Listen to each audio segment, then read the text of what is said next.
내가 주의 법을 어찌 그리 사랑하는지요. 내가 그것을 종일 작은 소리로 읊조리나이다.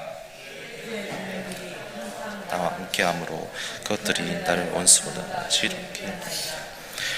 내가 주의 증거들을 늘 읊조림으로 나의 명철함이 나의 모든 스승보다 나으며, 주의 법도들을 지킴으로 나의 명철함이 노인보다. 내가 주의 말씀을 지키려고 발을 금하여 모든 악한 길로 가지 아니하였사오며, 주께서 나를 가르쳤으므로 내가 주의 길에서 떠나지. 함께 읽겠습니다.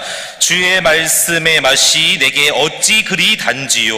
내 입에 꿀보다 더 다니이다. 아멘. 할렐루야. 네, 오늘도 예배자리에 나오신 여러분 모두에게 주님의 은총과 평강의 복이 가득 넘치게 되시기를 축복합니다. 어느 깊은 가을 밤이었습니다. 한 제자가 잠에서 깨어나서 갑자기 막 울기 시작했습니다. 그 모습을 본 스승이 너무나 이상하게 여겨서 그 제자에게 물어보았습니다. 왜 그렇게 울고 있느냐? 잠에서 깨어났는데 왜 그렇게 지금 울고 있냐? 혹시 무슨 무서운 꿈을 꾸었느냐? 라고 물어보자 제자가 말합니다. 아닙니다. 아주 달콤한 꿈을 꾸었습니다.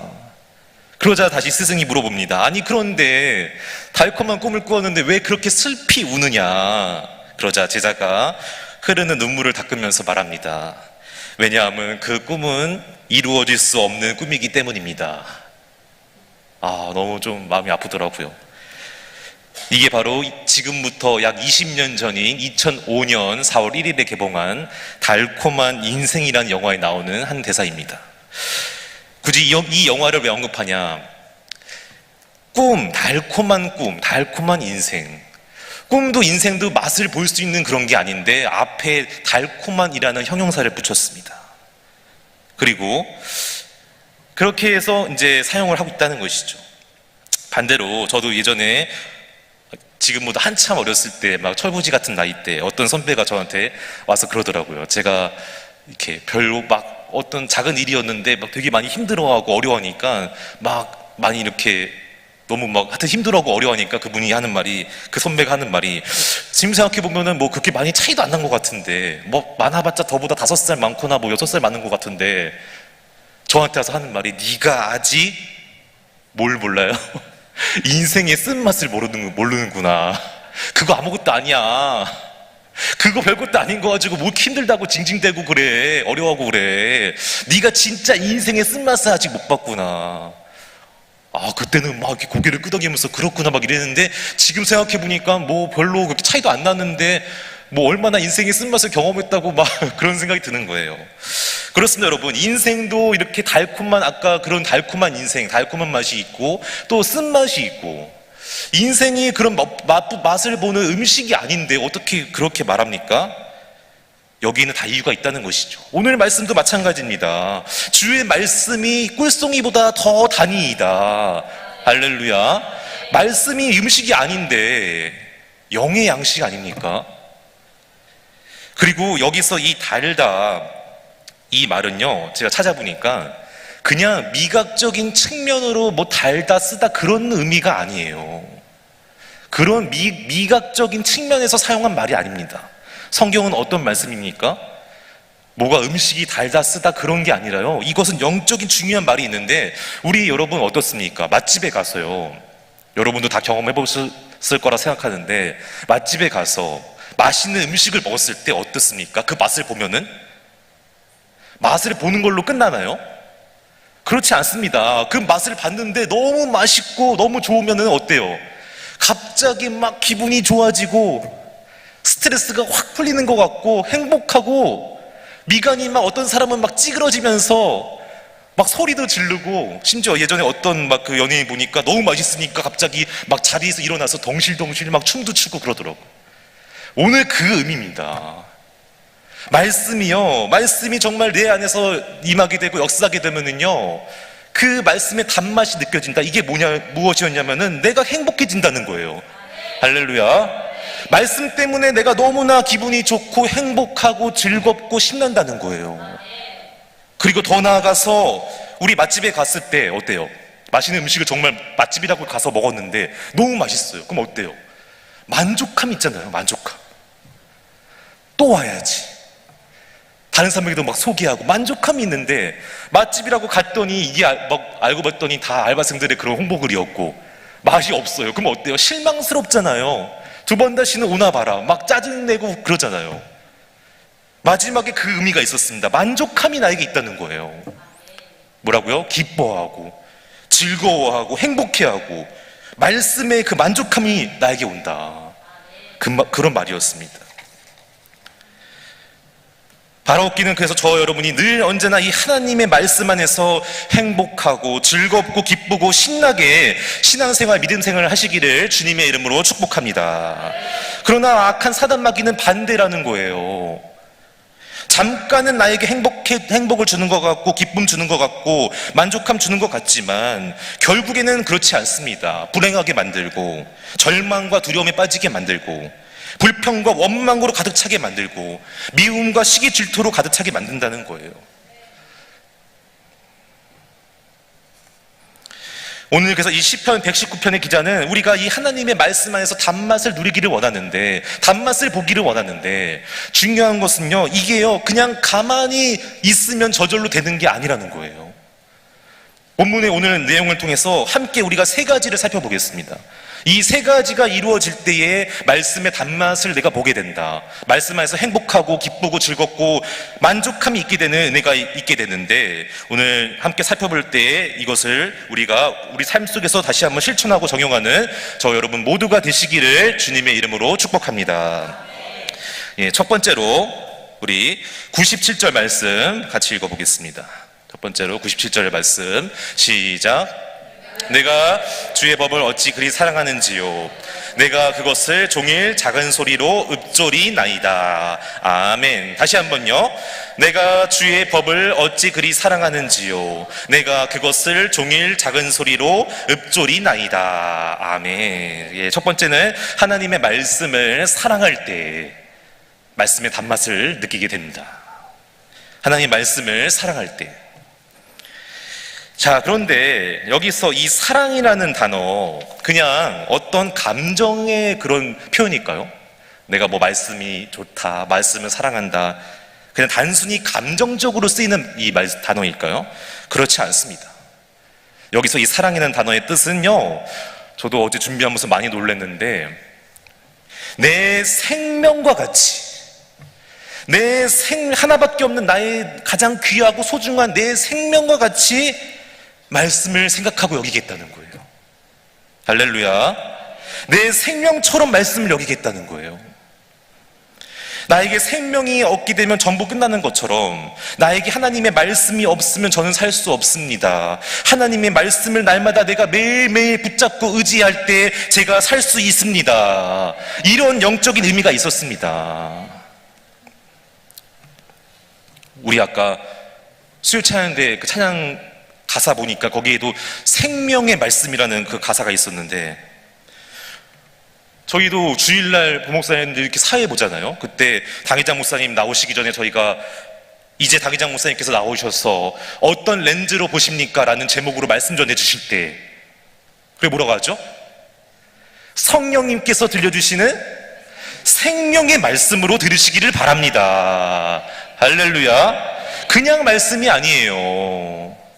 내 생명과 같은 말씀이라는 거예요. 그냥 종이에 적힌 글씨가 아니고요, 이 말씀이 지금 살아있고 나에게 생명과 같이 너무나 귀하고 소중한 말씀이다. 그래서 이 말씀이 내 인생의 전부이고 답이고 능력이고 힘이고 그걸 가장 귀하고 소중하게 여기면서 살아야 된다라는 말씀이었습니다. 그러나 우리가 말씀을 그렇게 생명과 같이 여기고 살아야 되는데, 저도 그렇고 다 많은 분들이 그렇게 하지 못할 때가 많이 있다는 것이죠. 그리고 말씀이 아니라 뭐를 사랑할 때가 많죠. 말씀에 죽고 말씀에 살아야 되는데 말씀이 아니라 돈, 돈을 그렇게 사랑하고 돈을 귀하게 여기고 돈에 죽고 돈에 살고 돈이 있으면 행복하고 없으면 불행하다고 생각할 때가 많이 있다는 것입니다. 그래서 정말로 내가 말씀을 생명처럼 여기고 붙잡고 살아야 되는데 그게 아니라 저도 마찬가지로 돈을 붙잡고 돈을 의지하고 살아갈 때가 많다는 것이죠. 그러나 우리 여기서 확실히 알아야 될 것은 말씀을 사랑하고 말씀을 붙잡고 사는 사람에게는 하나님께서 수만 가지의 복을 주시는데 반대로 돈을 사랑하고 돈을 귀하게 여기고 돈을 붙잡고 사는 사람에게는 그때 사단 마귀가 틈타게 되고 온갖 악한 것들이 나에게 들어오게 된다는 거예요. 디모데전서 6장 10절 말씀 같이 읽어보겠습니다. 시작. 돈을 사랑함이 일만 악의 뿌리가 되나니 이것을 탐내는 자들은 미혹을 받아 믿음에서 떠나 많은 근심으로써 자기를 찔렀도다. 여기서 이 돈을 사랑한다도 마찬가지예요. 찾아봤더니 이 사랑한다가 그냥 감정적으로 뭐 돈이 좋다 사랑한다 이런 차원의 그런 말이 아니라 돈을 자기의 생명처럼 여기면서 돈에 집착하고 돈을 붙잡고 의지하는 태도를 말하고 있는 것입니다. 그리고 그때 일만 악이라고 했는데 이 말은 일만 개의 악이 아니라 이 세상에 있는 모든 악이 다 나에게로 온다. 뿌리가 된다는 거예요. 그 뿌리가 돼서 결국에 자라나게 된다는 것이죠. 바라옵기는 근데 여러분 맞습니다. 돈이 너무나 귀해요. 소중해요. 돈은요, 돈 자체는 귀하고 소중한 거예요. 근데 뭐가 문제인 거예요? 돈에 집착하고 돈을 사랑하고 돈을 너무나 내 생명처럼 여기고 붙잡고 살아가는 그 태도가 문제인 거예요. 여러분 생각해 보세요. 돈이 없으면 우리가 어떻게 매일매일 살아갈 수 있겠습니까? 주의 일을 어떻게 감당하겠습니까? 힘들어하는 주변의 이웃들 어떻게 돕겠습니까? 돈 자체는 나쁜 게 아니에요. 근데 돈을 사랑하는 게 나쁜 거예요. 돈을 의지하고 생명처럼 여기고 붙잡고 그런 살아가는 모습이 잘못된 것인데 바라옵기는 저와 여러분 모두가 늘 언제나 하나님을 사랑하고 말씀을 사랑하고 교회를 사랑하고 여러분 주변의 이웃을 사랑하게 되시기를 예수님의 이름으로 축복합니다. 두 번째로는 말씀을 종일 읊조릴 때에 이 단맛을 경험한다는 것입니다. 우리 97절 말씀과 99절 말씀 읽어보겠습니다. 시작.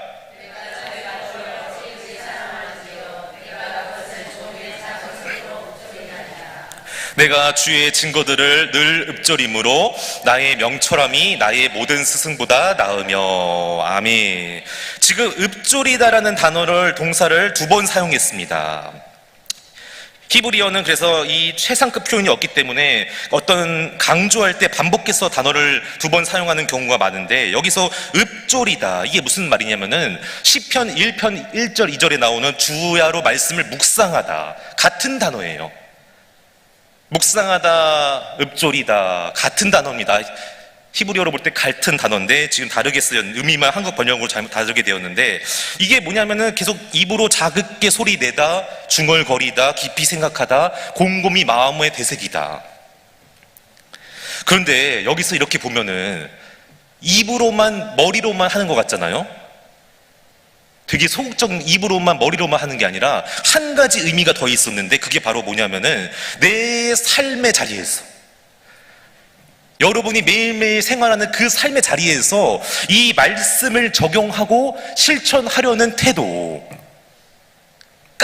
포함되어져 있는 단어입니다. 그냥 입으로 머리로만이 아니라 내 삶의 자리에서 그 말씀을 적용하고 실천하려는 태도까지 이 단어 안에 다 포함되어져 있다는 거예요.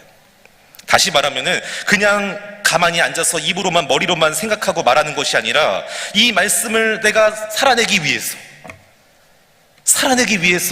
매일매일 내가 애쓰고 노력하는 그러한 모습이 있게 될 때에 그때 말씀의 단맛을 보게 될 줄로 믿습니다.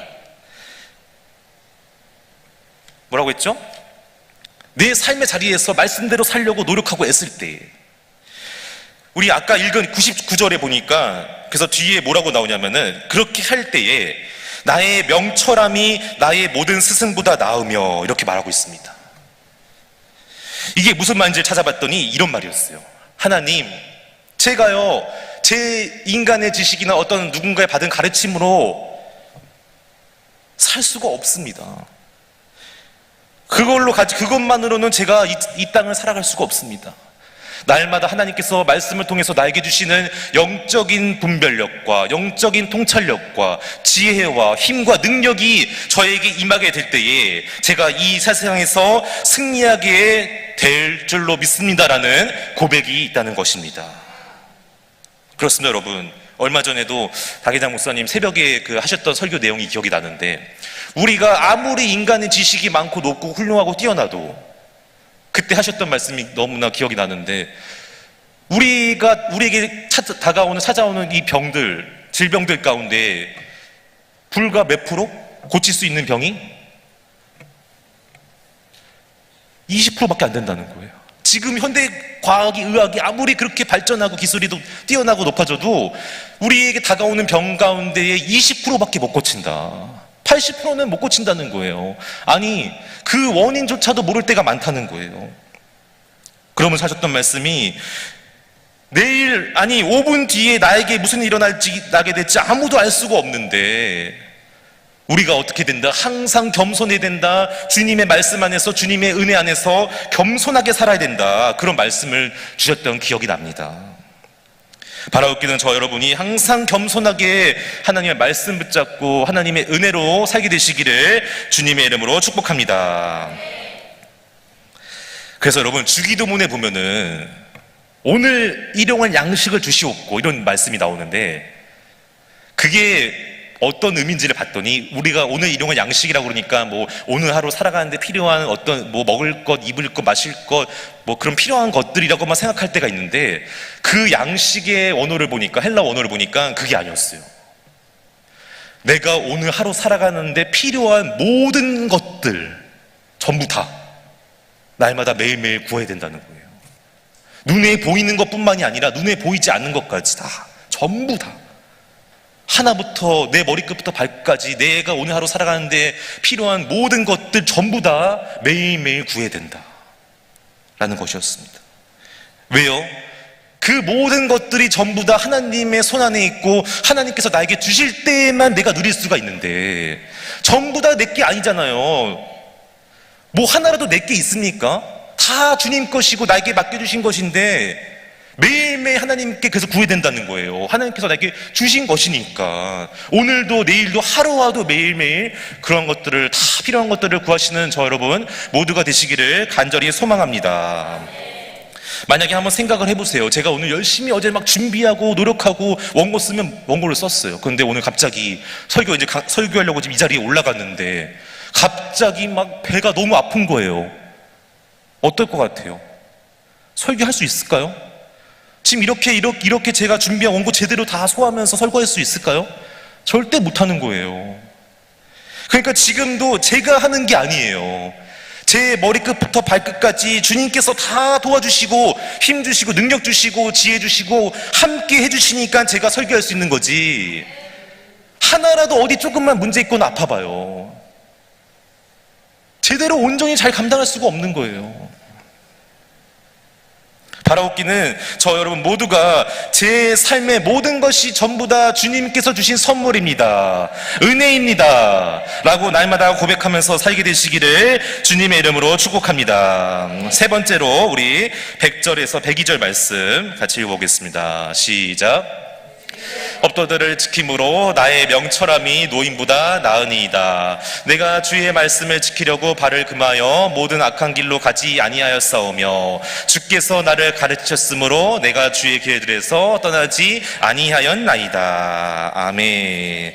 그렇습니다, 여러분. 지금 이 마지막으로 세 번째는 하나님의 말씀을 지키고 순종할 때 단맛을 경험하게 될 수 있습니다. 여기서 어제 준비하면 한 가지 생각이 났는데, 우리 어때요? 안전벨트 자동차 탔을 때 다 알잖아요. 이 안전벨트를 해야 된다는 것도 알고 이것이 생명 같은 생명벨트고, 그래서 이것을 해야지만 사고 났을 때 지켜준다. 근데 알고 실제로 하지 않으면요, 실제로 그래서 위험한 사고가 났을 때 그것으로부터 내가 보호받지 못합니다. 지킬 수 없습니다.